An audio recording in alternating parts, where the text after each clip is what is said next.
kera biringiraga Imana niko birimbishaga bagandukira abagabo babo, kuko Sara yumviraga Aburahamu akamwita umutware we.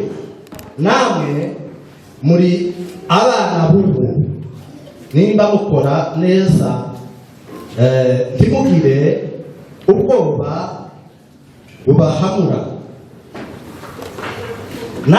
namwe bagabo nuko mubane n'abagore banyu, mwerekane ubwenge mu byo mubagirira, kuko bameze nk'inzabya zidahagije namwe gukomera, kandi mububahe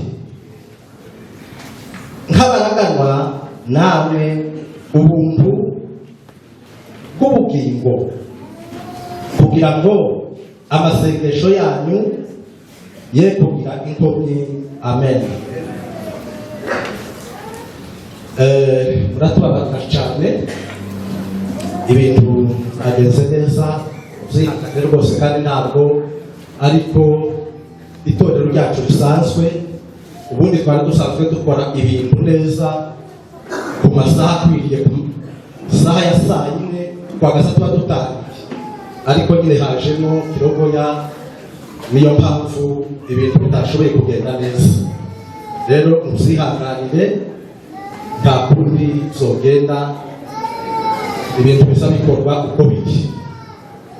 Rero tugeze umwanya mwiza wo kwiyegerezanya twese. Gusa sinzi, ushobora kuba turi kumwe n'abatumva ururimi rwacu, twagira ngo niba hari undi muntu ushoboye kwiswahili neza yo utavuga kugira ngo dufatikanye. Niba hari undi muntu ushoboye kwiswahili,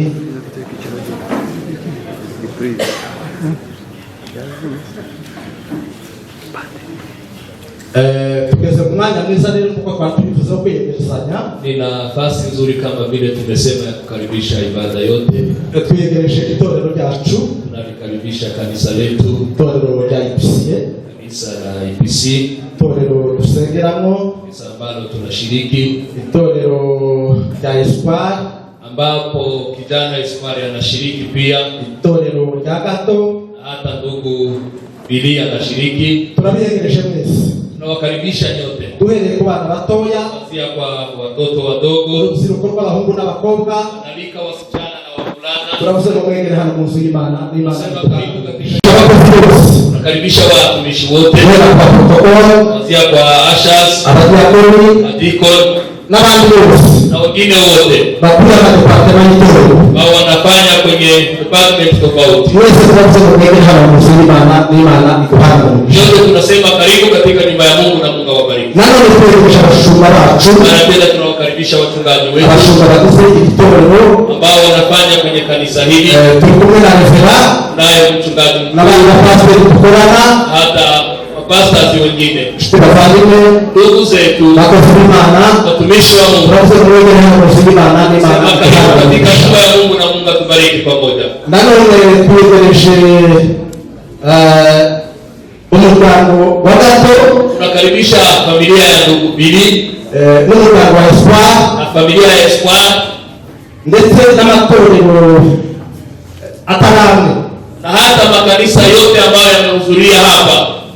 umuryango rero, Familia zote, imiryango yombi, familia zote, turavuze ngo nshuti bavandimwe, ndugu zetu, mwegere hano mu nzu y'Imana, karibu katika nyumba ya Mungu. mwegere hano mu nzu y'Imana. Karibu katika nyumba ya Mwakoze Mungu. neza, Umefanya vyema ibirori by'abana, kuja kusherehekea sherehe ya watoto rero wetu. turavuze ngo mwegere hano mu nzu y'Imana, n'Imana ikuhana mu nzu. Nasema karibu sana katika nyumba ya Mungu na Mungu atubariki pamoja. Turabiyegereje Nasema karibu kugira ngo ili tubashe gufatikanya, tupate kuwa pamoja, tuyegereze hamwe tusaidiane sote, abashitsi baduhekeye, kuwakaribisha wageni wetu ambao wametuletea wasichana siku ya leo, abashitsi batuzaniye abageni bacu. wale ambao wameleta bibi harusi. Rero Kwa hiyo turabiyegereje, tunawakaribisha tuyegereje itorero rya Gate of Peace, Tunakaribisha kanisa la Gate of Peace. Tuyegereje itorero rya Kristo. Tunakaribisha kanisa la Kristo ulimwenguni. Itorero rya Kristo ku isi. Kanisa la Kristo ulimwenguni. Turabiyegereje. Tunawakaribisha kweli. Tunasema mwingine hapa msoni baba. Tunasema karibu katika nyumba ya Mungu. Imana ituhana umugisha. Na Mungu awabariki pamoja nasi. Mwagisongeza. Umefanya vema Kuherekeza bana. Kutuletea bibi harusi. Ni mshingano zao. Kweli ni jukumu lenu. Hapo nako tunasanga. Na sisi kama wenyeji. Tunataka kuyegereza. Hatuna budi kuwakaribisha. Tunayegereje sura yako. Tunakaribisha kweli binafsi. Imana yo mwishuru. Bwana wa mbinguni. Imana itakiranirwa. Bwana ambaye haziapiwi. Ikomeza kuendelea. Aendelee kuwabariki. Na none tuyegereje mara tena tunakaribisha abagasohowe n'abafyowe. Tunakaribisha vijana ambao wamekuja wakiwasindikiza bwana harusi. Reka tubasaba haguruke. Cheni wapate kuinuka. Tubasaba haguruke bose. Vijana nyote tupate kuinuka.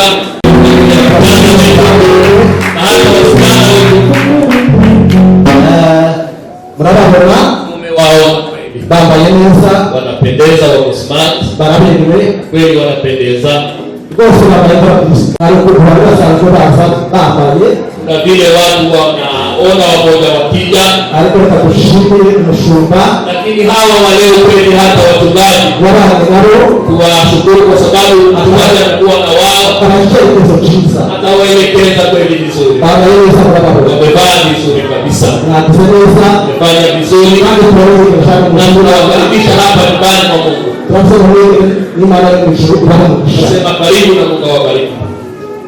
Reka tubasaba mwicare na kuketi. Reka nanone mara tena ababyeyi wazazi ama bezima bahaguruke nabo wapate kuinuka, bahaguruke nabo tubashe kuyegereza abageni bacu kuja kuangalia hao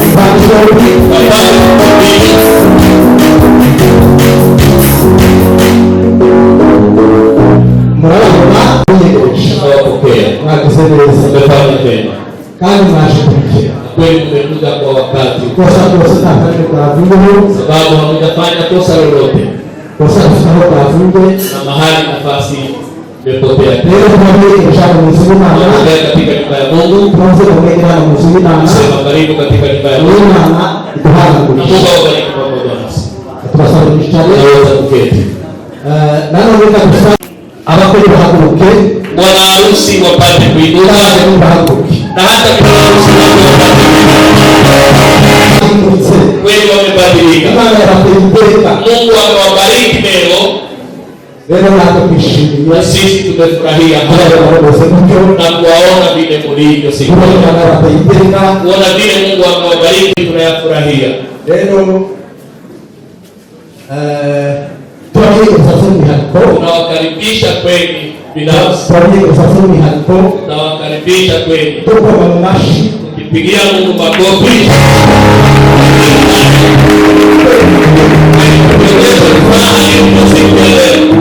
bana bacu rero Vijana wetu turavuze ngo mwegere, tunasema karibu sana. Imana yo mu ijuru Baba wa mbinguni iduhana umugisha. bariki pamoja na Nimwicare, unaweza kuketi.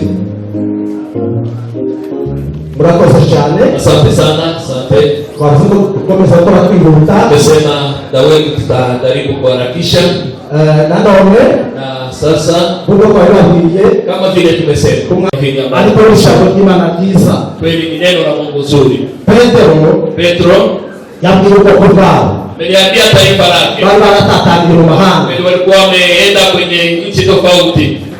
bagezeyo Walipofika huko bakomeza kwitwara uko bashaka, wakaendelea kupoteza mwenendo kuko wao, natwe dushobora kuvuga tumeze hano. kama vile tunaweza kusema vile tulivyo sisi. Arabaandikira rero, Akawaandikia barua hii, arabandikira, akawaandikia abakebura, kweli, alikuwa akiwashauri, abacaha, alikuwa akiwakosoa, abahugura, alikuwa akiwakosoa, abahugura, akiwaelekeza, ababwira uko bagomba kwifata, kuambia vile inabidi waende, arereka abakurambere babo akiwaonyesha vile wakuu wao uko bagiye bitwara, vile mwenendo wao, arabibasobanurira, kweli akaendelea kuwatafsiria, arabibandikira akawaandikia barua kugira ngo babashe guhindura ili wapate kubadili imyitwarire yabo. mwenendo yao.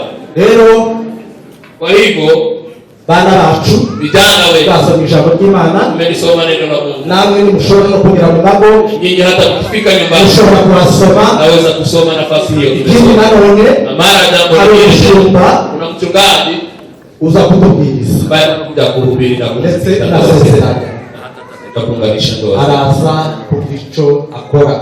Kuna jambo lile atakuja kufanya. Ikindi nanone tuzi ko mwigishijwe, Na kweli tuna funzo ya kutosha. mwarigishijwe bihagije, Funzo ya kutosha. habe na uyu munsi Hata yeye siku ya leo ndizera ko bitabahereye nafikiria hata poda kutaka. kubera ko mwigishijwe bihagije.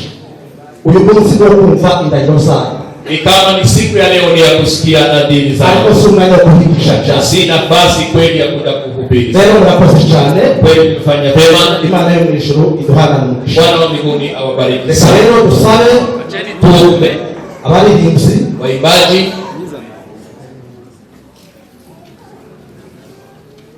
reka dusabe abaririmbyi tuombe waimbaji batambuke wapite hapa mbele, baturirimbishe indirimbo y'umugunga, tuimbe nyimbo ya watu wote tubashe sote, kwishima twese tupate kufurahia siku ya leo, kugira ngo umushumba ahaguruke asezerane. ili mchungaji apate kupita na kuunganisha ndoa ya siku ya leo.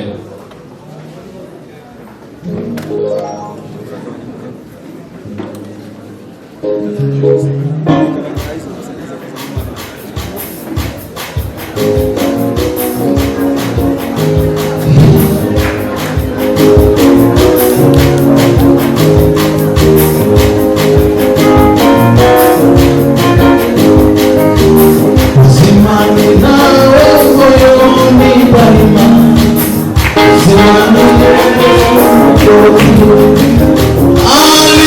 aliyeingia rohoni hakika,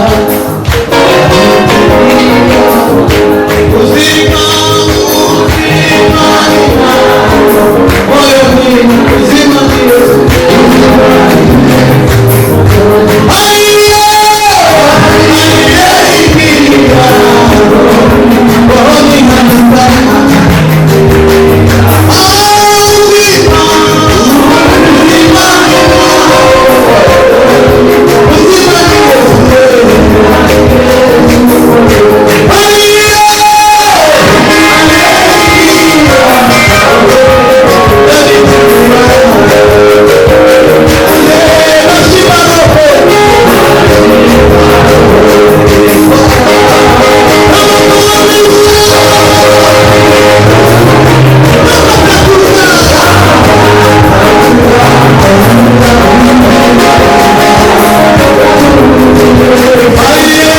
Nascimento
mugire hazagera izashira bose nabishobora tumuvuga bana Tukufu Bwana wetu Yesu.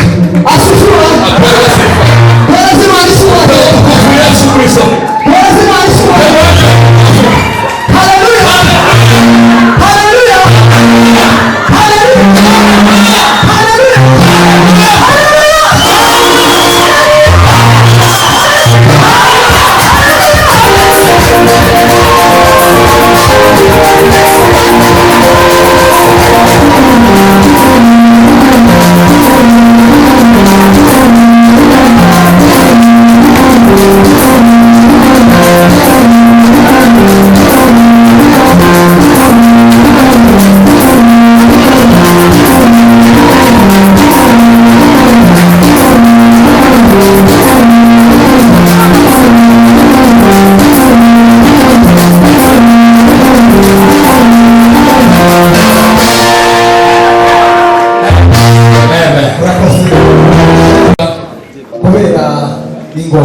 Kwa sababu ya kuharakisha hari ibyo nibagiwe rwose na yale hari nibagiwe kwiyegereza na wale ambao sikuwakaribisha. reka dusabe abashumba bose Acheni niwakaribishe wachungaji wote mahali. Kila mchungaji mahali ameketi kwa nafasi yake. Askofu, apostle, reverend, mapastors. Ninyi nyote mnaweza kuinuka. Karibu sana. Tumewaona harimo ba bishop, kuna maaskofu, harimo ba apotre, kuna maaposto, harimo abarevera, mareverend, abapastor basanzwe na hata wachungaji wote kwa jumla. abo bose n'abakozi b'Imana. Ninyi wote ni watumishi wa Mungu. Abakozi b'Imana Kweli watumishi wa Mungu neza umefanya neza vema. neza kuza Umefanya vema kuja mahali tupate kuambatana kwenye sherehe hii ya watoto wetu. mu ruhande rw'abakobwa, Wale ambao wamekuja na wasichana wetu, abaturutse mu ruhande wale wamekuja na vijana, mwese nyinyi nyote mwese uko mwigize vile mnajitambua kandi uko mwaje, kwa kweli, vile mmekuja. turamuze mu nshuti bavandimwe, Nasema ndugu zetu, abakozi b'Imana, watumishi wa Mungu, mwegere hano mu nzu y'Imana. karibu sana katika nyumba ya Mungu, n'Imana iduhana umugisha. na Mungu awabariki pamoja nasi. Mwicare.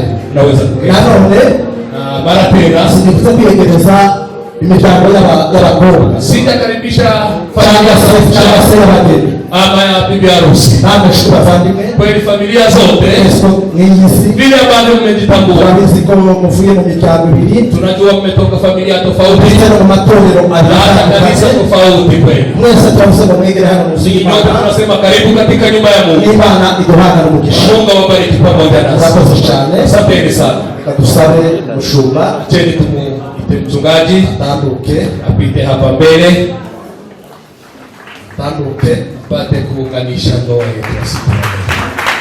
Karibu sana, karibu sana, karibu sana.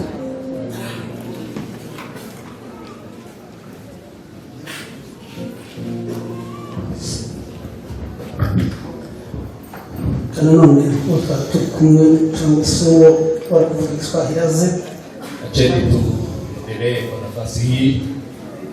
hanyuma tuza gukoresha umwanya muremure cyane, Tutachukua muda mrefu sana, ariko turakoresha umwanya w'ibyishimo. tutatumia muda wa furaha. Amen. Amen. Cyane, haleluya. Haleluya.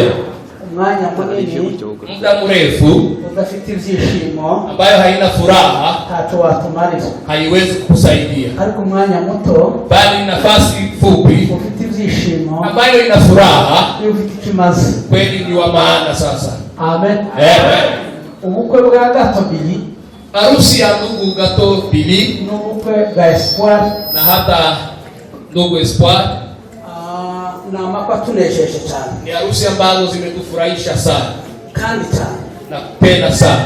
kubw'izo mpamvu Kwa sababu ya hiyo, umwanya ntibukoreshe ntuza kuba munini, muda ambao nitatumia utakuwa mfupi, ariko tugiye kuririmba. bali tutaimba kwanza. Tambuka, narakubwiye ko uzofuta akazi uzana ipendo, tuvuze ipendo. Ndugu Fidele nimemuelezea kweli, siku ya leo ni siku ya abantu bose bakeneye kunezerwa kuko iki gitondo muhaguke tunezerwe. kweli. Acheni sisi sote tuinuke tufurahi mchana wa leo. Banamukisha kuta gufata amapendo, tuvuze ipendo, turirimbe, Wale ambao wanapiga tunezerwe n'amapendo y'abana bacu. bacu ili tupate kufurahia sherehe za harusi nitumara yako. tuza kumva amasezerano yacu Tutakuja kusikia vile watakula na dini zao hapa. inyigisho utabasha kumva kera iriya hirya ntukishe kutumira Kweli mahubiri ambayo hautayasikia huko hautayasikia leo hapa.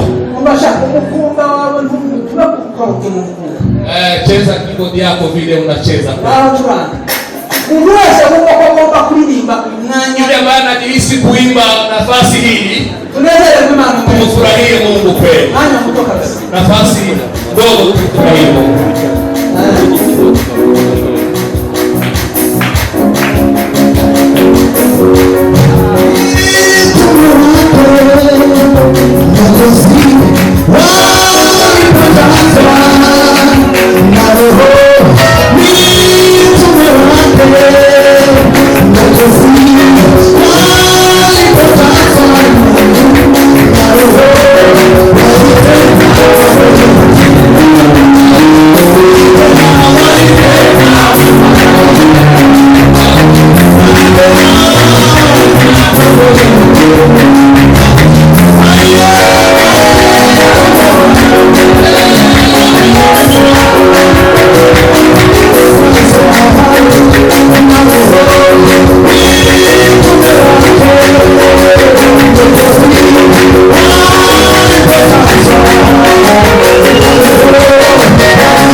butinde, hatutaponda muda.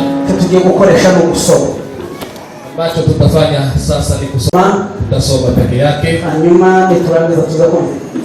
baadaye tutasikia nadhiri za Ariko tusoma ijambo ry'Imana, kabla tusome neno la Mungu. ushobora kuyegeresha abantu yakoze Imana mu mugisha. Mchungaji aliyowakaribisha wengine amefanya vizuri, Reka natwe tuyegereza hokeya. acheni na sisi tuwakaribishe kidogo tu. Turavuga ngo abantu bose bateraniye muri uyu. Tunasema watu wote waliokusanyika kwenye sherehe hii, Turavuga ngo murakaza muzima Imana tunasema ibabereye. karibu katika nyumba ya Mungu na Mungu awabariki Twese tuvuge sana. ngo amen. Ninyi wote tuseme amen. Tuyegereje ababyeyi b'impande z'abahungu. Tunakaribisha familia za pande ya vijana Uruhande rwa Gatobiri, na wa upande wa ndugu Bili uruhande rwa Espoir, na wa upande wa ndugu ababyeyi Espoir. bababyara niba bari hano. Wazazi ambao wanawazaa Reka kama tubasabe mko mu hapa, hasi.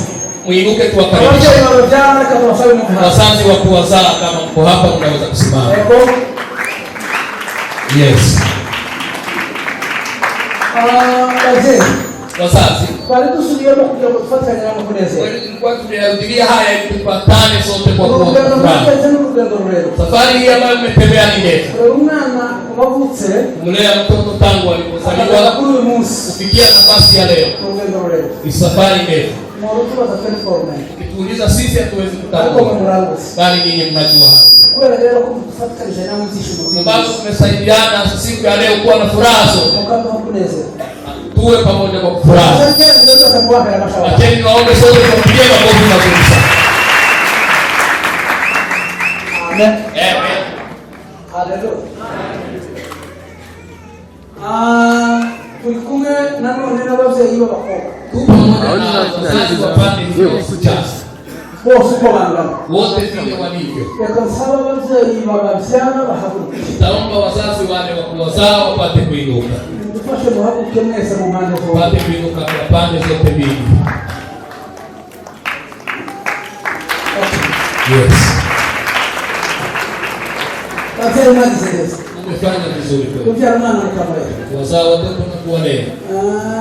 Ubu ngubu turi no mu bihe byo kurera abo tutabyaye kubera Hata siku hizi tunawalea wale ariko kuzaa kandi mukabasha kurera pamoja. abana mukabageza kuri ubu Bali tumewalea na kuwafikisha safari hii. mwagize neza. Tumefanya vema. Lakini kintu kirenze twavuga Kuna zaidi ya hayo tunaweza kusema. tunejejwe no kubana namwe uyu munsi Tumefurahia kuwa pamoja nanyi kugira siku ngo ya leo. dufatikanye ibyishimo. Tusaidiane furaha yetu ya siku ya leo. Hanyuma ya materaniro yose ateraniye hano mubaga Walioko hapa tuwapigie makofi wazazi wao. mwese uko mungana. Kweli vile mulivyo siku ya Tutangiye leo. kubahagurutsa kuko babahagurukira. Bila kuwainua kama vile wamefanya. Tutabujije bagire neza. Bwana wa mbinguni awabariki sana. Amen. Amen. Tugiye gusoma ijambo ry'Imana. Tunaenda kusoma neno la Mungu. Ababo turavuga n'abana bagera. Hawa tutazungumza hawa bibi harusi. Ijambo ry'Imana dusoma mu gitabo cy'Itangiriro. Neno la Mungu ambalo tutalipata katika Turasoma hano Mwanzo. kandi atariko ntaho gusobanura na hano. Ni nafasi kama tatu lakini hatutatafsiri muda mrefu. Itangiriro ibice 2:18. Kitabu cha Mwanzo 2:18, Itangiriro ibice 2:18. 2:18 Mwanzo. Bibiliya iravuga ngo kandi Uwiteka Imana iravuga iti si byiza ko uyu muntu aba wenyine, reka muremere umufasha umukwiriye. Ndio. 21 haravuga ngo Uwiteka Imana isinziriza uwo muntu ubuticu, arasinzira imukuramo urubavu rumwe, yasubiza inyama uwo muntu iruhindura urubavu Uwiteka Imana yakuye muri uwo muntu iruhindura umugore. Amen. Amen. 23 ariho dusoreza kuri iki gice. Bibiliya avuga ngo aravuga ati uyu ni igufwa ryo mu magufwa yanje, nakara ko mu mara yanje, azitwa umugore kuko yakuwe mu mugabo. Ndio. Nimubwire ngo amen. Amen. Igitabo cy'imigani ya Salomo Kitabu cha ibice 14 umurongo wa mbere. 10. Munumve abakobwa n'abahungu, ntimutekereze ngo hari izindi hari ubundi busobanuro afite. Munisikilize vijana. Baraganiriye namwe ubusobanuro ntabwo. Kweli hakuna tafsiri nyingi ambazo tutaweka. Siko twavuganishwa. Ndivyo tumesema. Urabyibuka?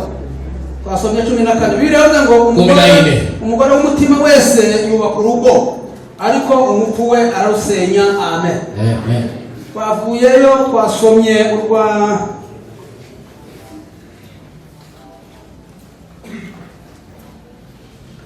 Twasomye Marko ibice 7 umurongo ibice 10 umurongo wa 7.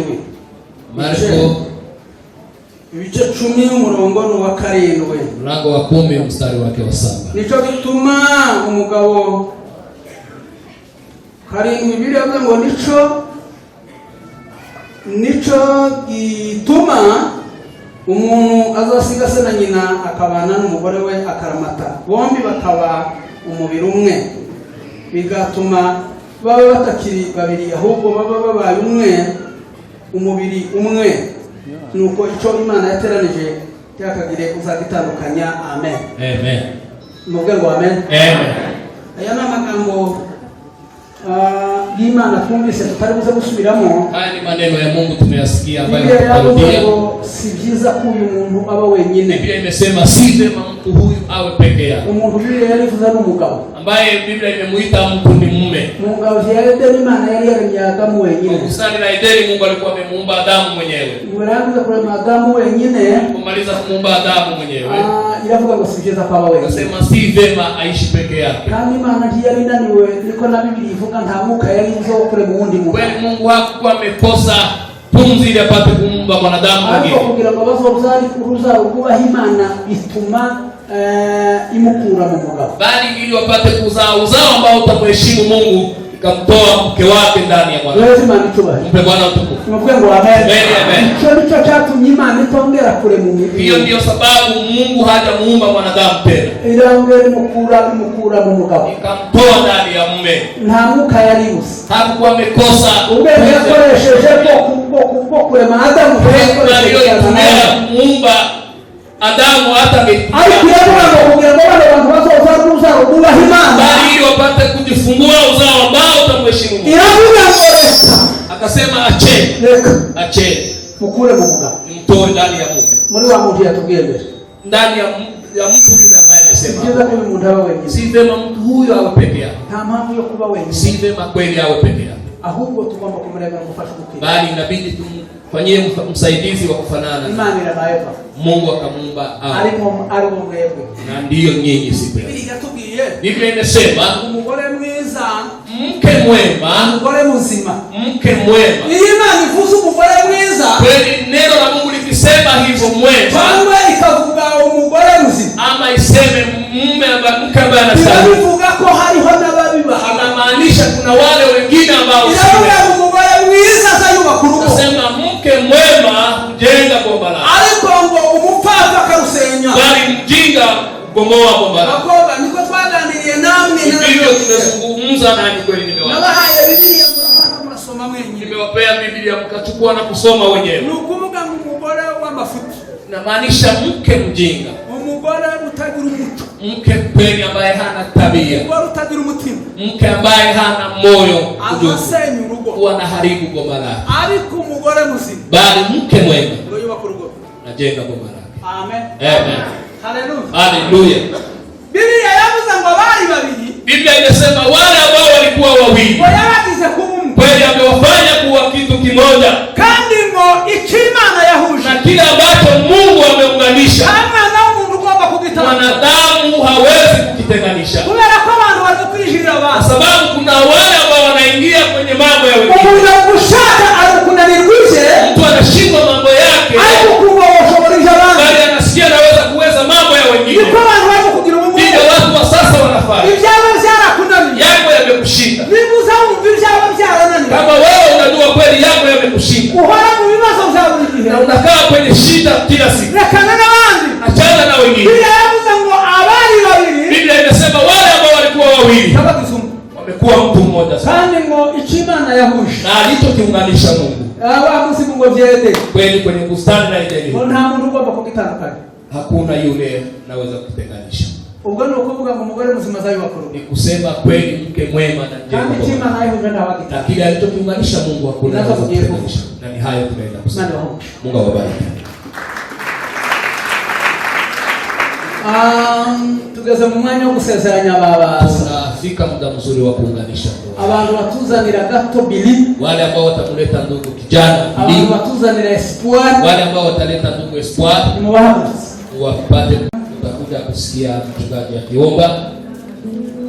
mikrofone ngurimbere nsinga Kibura nataka senge kuja hapa mbele pale. umaliza wala Wale ambao watawaleta wazazi. abantu bazana bakabilili bazi Wazazi ambao watawaleta batambutse ndugu Bili mpate kuwaleta. Yes, mpate kupita. Shumba akawarangi hano hanyuma tusenge Imana. Acha wafike hapa mbele alafu mchungaji atakuja. Kirambo ndio kahira zizabaika hizo. Kuja hapa mbele tafadhali. Itembele.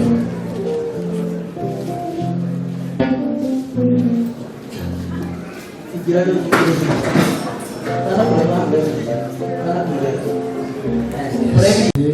Haleluya Yesu. Mana yashizeho imfatiro zose z'isi ndetse n'ibindi byose ubona ko atari byiza ko umuntu aba wenyine ahubwo umuremera gufashwa ukwiye Haleluya. kandi ibyo bikorwa ibihe byose iteka ryose n'isi yose abantu bakiriho niko ijambo ryawe rivuga ngo abantu bakiriho munsi y'ijuru gushaka no gushakana ntibizashira ahubwo bizakomeza bibaho kugira ngo abantu bakomeze bororoke kuzageza Imana igarutse gutwara itorero. Asante rero kuri ubu bukwe wagennye uhereye kera cyane kugeza uyu munsi. Asante ku mbaraga zawe Mana yanjye ziza zigaragara mu bukwe. Asante ku bwiza bwawe Mana yanjye buje bugaragara ibi birori bije bikumbuza ibindi birori tuzabamo mu ijuru. Ubukwe bw'ubu buza bwibutsa abantu kuko hari ubundi bukwe dutegereje kandi imiryango nk'iyi Mwami Yesu igomba kubakira ku rufatiro ruzima rw'iryo jambo ryawe niryo turangije kumva muri uyu mwanya.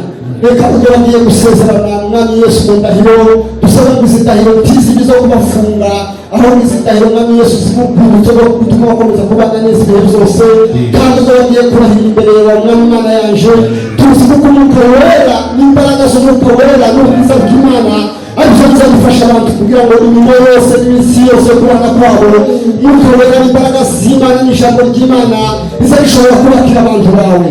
Asante kubera Mwami Yesu twumvishije ijambo ryawe. Asante kubera zigiye gutambuka ahangaha.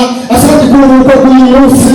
Reka tuvuge ngo zose Mana bikora neza gukorwa kugira ngo izina ryawe ryubahwe kandi izina ryawe rishimwe muri byose bikomeze kugaragaza nk'Imana kandi imiryango yose ikomeze yubakire mu rukundo no mu mbaraga z'umwuka wera no mu mbaraga z'Imana no mu bwenge butangaje bw'Imana. Urakoze kuko rero ukomeza kubana n'urugo rw'uyu munsi maze muri byose izina ryawe rigashimwa kubwa Yesu Kristo Umwami wacu. Amen. Arakoze umushumba akasaba banzanira nziza Esperance. Nitaomba wale ambao wataleta dada yetu nziza Abanzanira Nyaseruka na wale ambao wataleta Seruka Ibet hanyuma muze kubatambutsa batambukira hagare hari pate kuwaleta wapite hapa mbele kidogo. babyeyi babazana ngo bahagurutse Wazazi wale ambao wata Amen. Pia ndugu Bilivu iko hivyo. Shatuzanya ngaha ni ugusezerana imbere y'Imana imbere y'imiryango. Amen. Amen. Mani kwa Yesu mwisho. Tukubariki sana. Yego. Yes. Hanyuma Kweli reka nsabe Hera nziza mikrofone. tampea nziza microphone. Nziza Esperance atapewa kipaza Ngaho sauti. kugira impamvu yakuzanye nziza twaraganyana ni yenda. Tuambie kilichokuleta hapa na wewe. Uko wakuze bumvise? Kweli sema. Vuga cyane. Uravuga cyane. Nasema amekuja. Vuga cyane. Yes. None Amekuja kula kiapo. kwa hiyo makuru tuko tuyavuga twarangiza byagira imisi mike bikanga bigasambuka biri mu kuzamurwa niko abantu baje bemera. Niko Tabari mwebwe mvuze ariko Si nyinyi ambao nimesema. tabari mwebwe reka tusaba abavyeyi b'abana ni mwanze muramukanye mwebwe Acha tuombe wazazi wote. Salimiana mmefika. Yes. namwe vyinshi musuhuzanye mwese Pate kusalimiana vizuri. impanga zavutse Kweli ni mapacha haya tumepata siku ya muramukanye leo. mwese kabisa. Upate kusalimiana nyote. Muramukanye pe Upate kusalimiana kweli. muramukanye mwese Upate kusalimiana kabisa wazazi. niko please Hiyo vizuri sana. Mana yohereza umugisha. Mungu awabariki sana. Mwisure mu myanya yanyu. Murejee kwenye nafasi zenu. Hanyuma Baadaye sasa kubera uburyo bwo nibyo byiza hiyo itakuwa aka vizuri. kantu kabagora mugakureho bakabaregereza mukigizeyo sababu ya picha hii ikiwasumbua Hanyuma, hapo kando kidogo. Omba ndugu Gato Bili, tera intambwe piga hatua. ngaho tera intambwe Piga hatua.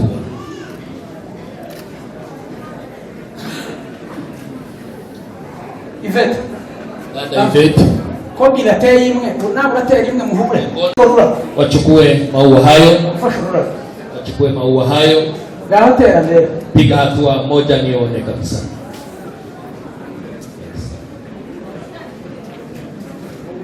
ngaho tera intambwe bibiri Ndugu tera Bili, intambwe piga hatua tena, piga hatua. Yes, ongera tera intambwe piga hatua nyingine. reka dusabe Ivete atera intambwe Tumuombe Ivete apige hatua nyingine. izisigaye usubize Nyingine tumesalia kujaza hizo kabisa. reka dusabe Bili gukora hiriya neti Tutamwomba ndugu Bili atoe neti.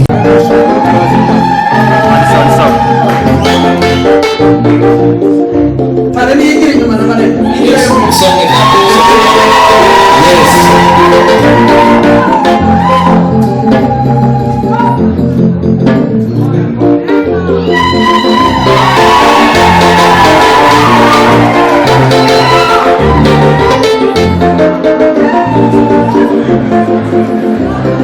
gato iki wakozeho Je, ishara ni gani ambayo itaonyesha ya kwamba ni mke wako kweli siku? tulivuka pesa Yes.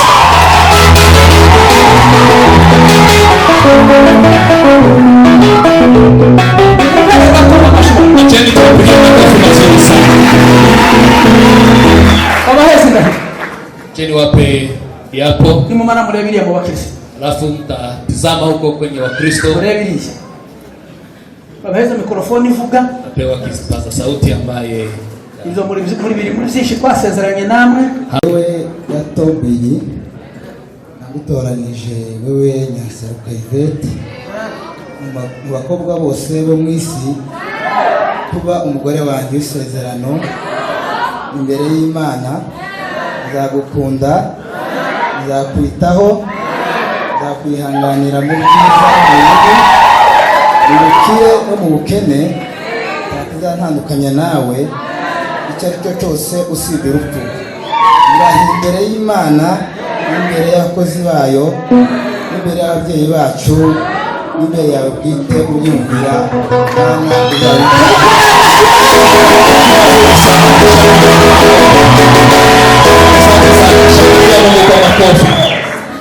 reka twumve tumusikie dada yetu Ivete pia.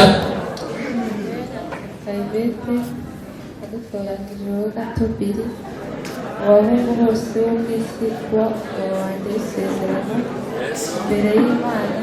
Nzakubaha, nzakwitaho, nzakwihanganira mu byiza no mu bibi, mu bukire no mu bukene, ntakizatandukanya nawe icyo ari cyo cyose usibye urupfu. Birahiriye imbere y'Imana n'imbere y'abakozi bayo n'imbere y'ababyeyi bacu n'imbere yawe bwite kubyiyumvira Imana izabikora.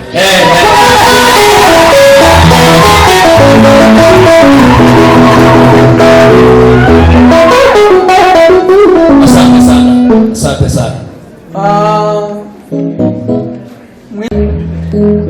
Acha alete pete zao. reka dusabe umushumba muramza atambuka Tuombe mchungaji Mramza pite hapa mbele kumvira mikorofone pate kupewa kipaza sauti. senga ni mugambi wawe usohoye ku bantu bacu. Haleluya Bwana. ibyo wakoze birakomeye birenze ibyo twebwe dushobora gutekereza, Asante Bwana. ariko ibi ni byiza byuzuye imitima yacu. Haleluya. uwo gusohora ku isezerano rikomeye Asante Bwana. y'abana bacu bagomba kuba ku rugo none. Yeah. turashima kuko izi peta ari zigaragaza urukundo bakundanye ko zidafite itangiriro n'iherezo, ariko urukundo rwabo rukomeza kubaho ntirukagira itangiriro n'iherezo. Bwiza bw'Imana bukomeze kumanuka mu buzima bwabo kandi uhezagire uyu muryango mu izina rya Yesu, amen. Amen. Asante. reka dusabe ngaho gato fungura gato Tutamwomba ndugu Bili afungue.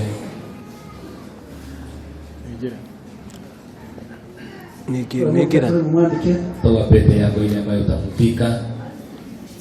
kumbere mikrofone mwegere. Utapewa kipaza sauti upate kuzungumza.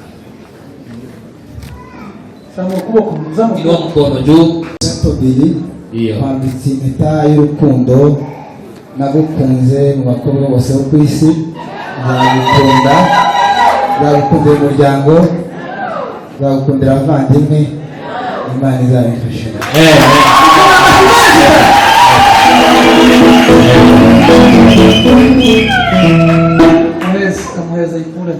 Mpe pia dada yetu Ivete tusikie vile atasema pia.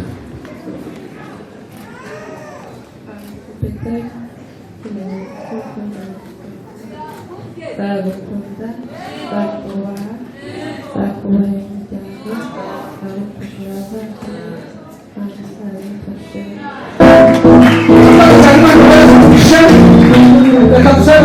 abavandimwe, Asante sana, tutaomba ashaza. Tutakuja kuwaomba wachungaji wote Tamuke kugira amatungo bwacu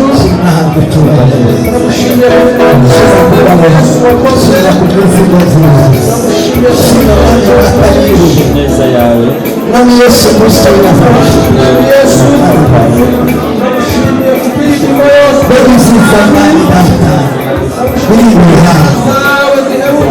Yesu singizwe uhabwe icyubahiro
tugatsinda mwami data nyiri ibigerageza ibisenya amasezerano yose tuyatanga azakomezwa n'amaraso yawe. Komeza aya masezerano y'abana ayiri imbere y'Imana n'imbere y'abantu imbere y'itorero rya Kristo mwami data bigasibangizwa nabo batoranyije mwami baguhagarariye aribo bashumba baraha imbaraga z'Imana n'umwuka wera w'Imana arari neza ngo mwami data tuvuga icyo zikena zige zimwe zihange zitunge zitunganire zibyara abahungu n'abakobwa icyubahiro Kristo Imana ibihe byose mu izina rya Yesu usenge twizeye mu izina ry'umwami wa Yesu Kristo ushimiye kubwo guhesha umugisha abana bacu. Waravuze ngo nitwagutabaza uzadutabara utereke ibikomere twe tutamenya. Imiryango twiteruye mu biganza byawe. Wowe yarabisabwa muzi yuko ushobora byose kandi nta na kimwe kibasha kurogoya umugambi wawe. Wowe uzi yuko mu gihe gisa nk'iki aba bana bazubaka ingo zabo. Tubasabiye umugisha ubahera cyane, bazabe bangira kuzana abasekuruza mu mahanga menshi. Uzabahe umukire, uzabahe nama amahoro, uzabahe umutekano, uzabahe kugubwa neza. Ikibi cyose uzagikubitire kure, ubuzima bwabo buzatwikirwa n'amaraso ya Yesu Kristo. Bazabe mu mutekano n'amahoro, bazabe mu bihe byo gusenga, uzabakingurira imiryango y'ubugingo bwose mu izina rya Yesu. Icyo wavuze uzagisohoza cy'Imana. Turabashinganisha amaraso y'Umwana w'intama w'Imana, bazabyara abahungu n'abakobwa kandi umugisha wawe mwami Imana wo kugubwa neza, gukira no gutera imbere bizabe ku buzima bwawe mu izina rya Yesu Kristo tuzatuye. Amen. Ukabashumba mwifotozanye n'abana ego murebe iyi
uyu munsi dusezeranije gato Billy na Nyanseruka Yvette ko umugabo n'umugore Imana yahuje ntiyakagire uzagitandukanye. Data turagushimiye kuri Imana ishobora byose, kuri Imana izayubaka ntiyagira usenya, kuri Imana igira amahame yayo yiha.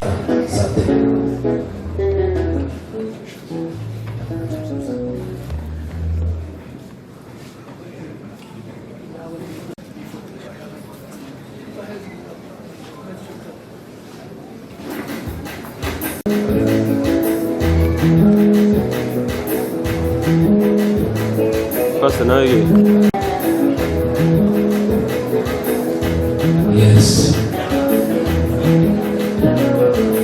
Asante sana wachungaji, Mungu awabariki. Asante sana furaha.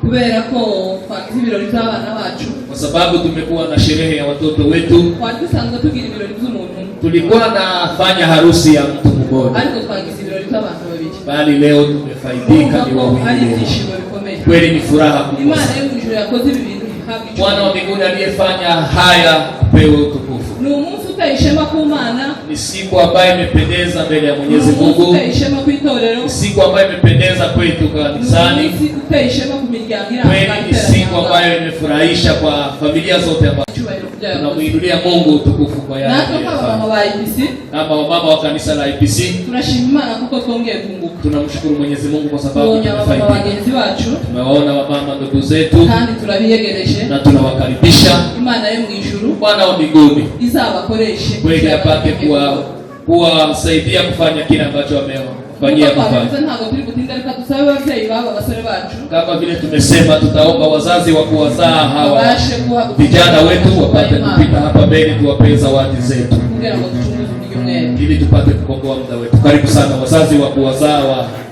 vijana hawa wapate kupita mbele.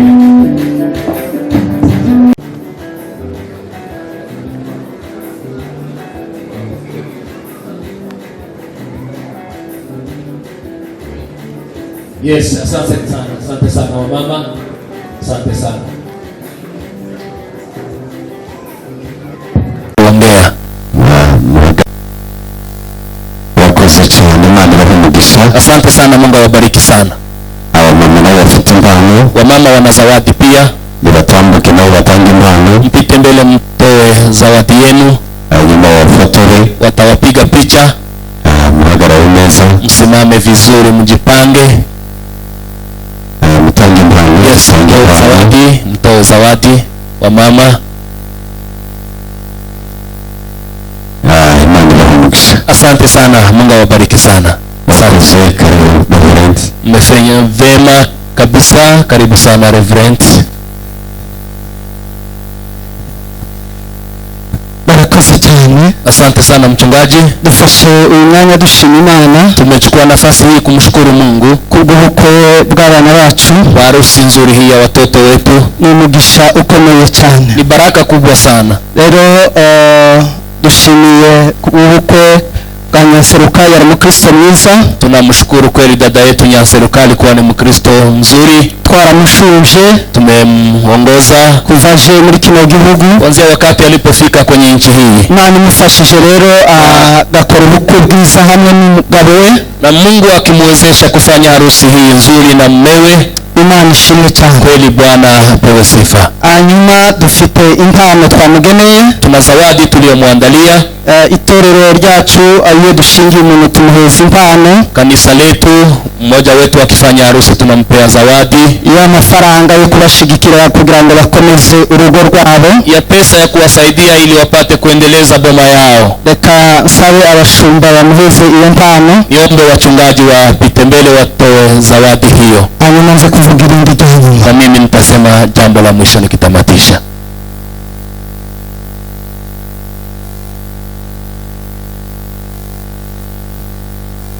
Barakoze cyane. Asante sana wachungaji. Itorero tubashikirize umukristo Nyanseruka. Nataka kanisa la IPC ni wakabidhi mkristo huyu Nyanseruka.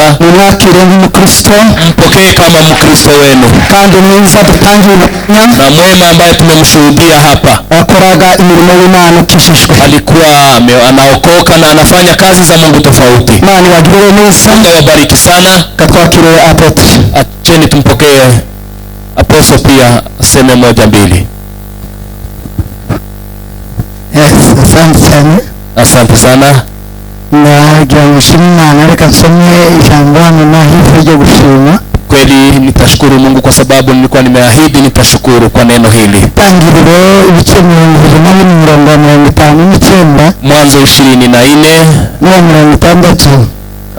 59. Biravuga ngo basezeraho kuri Rebeka mushiki wabo n'umurezi we, basezera umugaragu wa Abrahamu n'abantu we, bifuriza Rebeka umugisha, baramubwira bati mushiki wacu uzabe nyirakuruza w'abantu inzovu ibihumbi, urubyaro rwawe uzahindure amarembo y'abanzi rwose.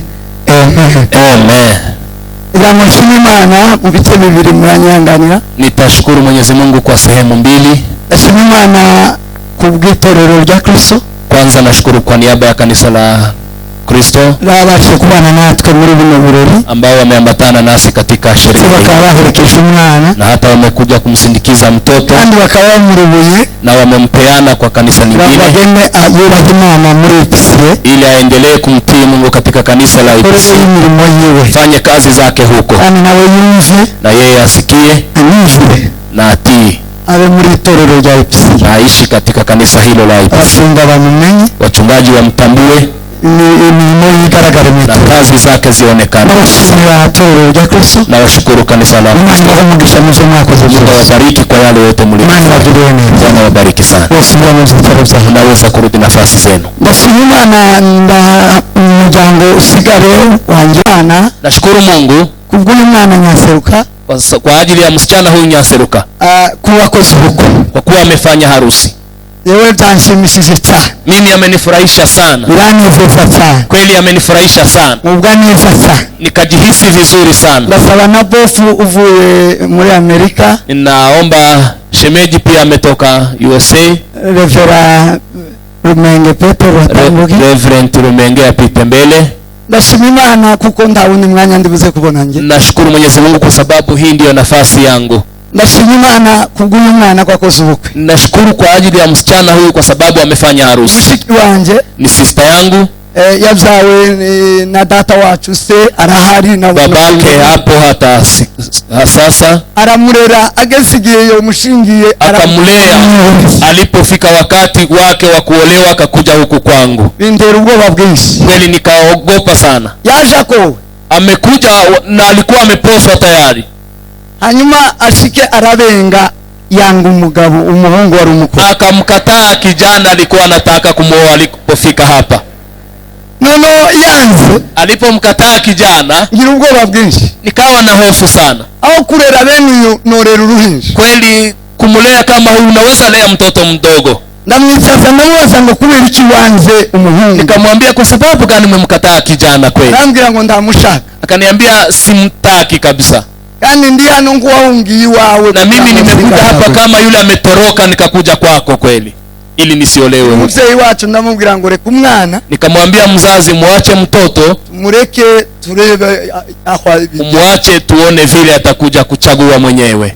Anda ka umuntu ucishije make witonda cyane. Na kweli ni mnyenyekevu sana. Vangu umwana azashaka kweli. Akasema je, huyu msichana kweli ataolewa? Kandi nasagenda ndagira ugomo ndagira ugwiro. Yeye ni mtu ambaye ni mnyenyekevu, hatembei na mambo mengine. Yeye anaishi nyumbani kabisa. Torero ry'Imana ni Imana data kirano. Kanisa la Mungu kweli na Mungu. Ndashimira Imana ko Nyanseruka mumiyubaha. Nashukuru Mwenyezi Mungu kwa sababu amefanya harusi siku ya leo. Umunsi nabishugo bwinshi cyane. Siku hiyo nilikuwa na hofu sana. Ambwiye ngo ndazoshakwa. Aliponiambia sitaolewa na kijana huyo. Leo ndashimira Imana. Nashukuru Mwenyezi Mungu. Kuyu munsi ndi kubukwe bwiwe. Kwa siku hii niko kwa harusi yake. Mana ikoreye umwana ubukwe. Bwana ndiye mtendea harusi msichana huyu. Ndashimira abantu. Nashukuru watu badufashije mu birori vy'ubu, waliotusaidia kwa sherehe, umuryango wa bugufi, familia ya karibu. nashimira musaza we, Na mshukuru kakake waje mu bukwe, amekuja kwa ajili ya sherehe ya. ndashimira bofu ujya ntambukije, Nashukuru ndugu ambaye memuita apite mbele. Imana imumugisha mwinshi, Mungu ambariki sana, yakoze imirimo myinshi, amefanya kazi kubwa sana kwa ajili ya msichana. cyane kandi araza mu bukwe. Asante sana, na amekuja hapa kwa harusi. Imana imumugisha, Mungu akubariki sana. shimira data wa Chawari, Nashukuru anko pia mahali alipo, yigeze ngora, kweli haja nisumbua, yigeze nkoresha ibyo takora, haja nifanyia, aranyizera kumbe umwana, akaniamini akanipea mtoto, hata nikamleta hapa ili apate. Namshukuru sana. Shimiye ababa, nashukuru watoto wetu. Aseruka agira urukundo ngondera abana yarandereye. Huyu msichana kweli Iveta anawapenda watoto wangu, amewalea. Agira umutima mwiza, ana moyo kabisa mtulivu. Mbonye umugore mwiza utoto. Ndugu mtoto umepata. Mtoto nawe ndashima naramubonye avuka twari tubana. Kweli mtoto namjua, namfahamu vizuri, amezaliwa nikimuona. Rero nifurishe urugo rwiza. Nawatakia kila laheri na baraka za Mungu. Sikiwanje ndagusezeyeho. Sister yangu kweli nimekuambia kwa heri. Musabiye umugisha we. Na kuombea baraka ya Mungu. Uzobyara abahungu n'abakobwa. Wazae wasichana na wavulana. Uzorere nkuko nare. Lee kama vile tulikuwa tunalea. Nilipofika hapo nikakumbuka abana bacu, watoto wetu babageneye inka yo kubashigikira. Tumewaandalia ngoma tuzohereza ku mafaranga $500. tutakuja kuwapea pesa. Mungu awabariki sana. Mungu awabariki sana. Asante sana. Asante sana, mnaweza kuketi. Asante sana mchungaji. Mungu awabariki sana.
watu wa ukwe kwa Bili kuwa tumefika kwa siku hii ya harusi ya ndugu Bili Espoir.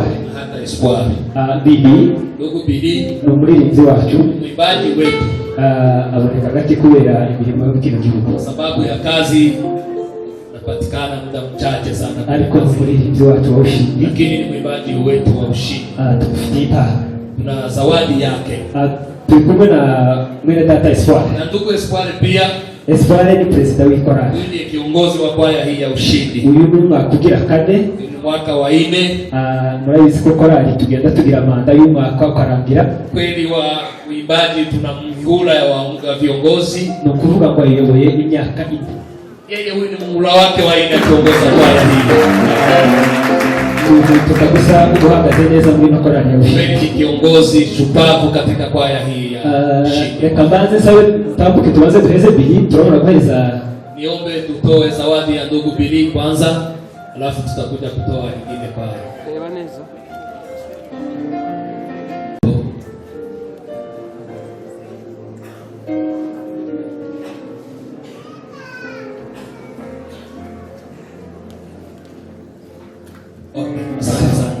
Dufite ka president wacu w'ikorali kama kiongozi wa kwaya yetu.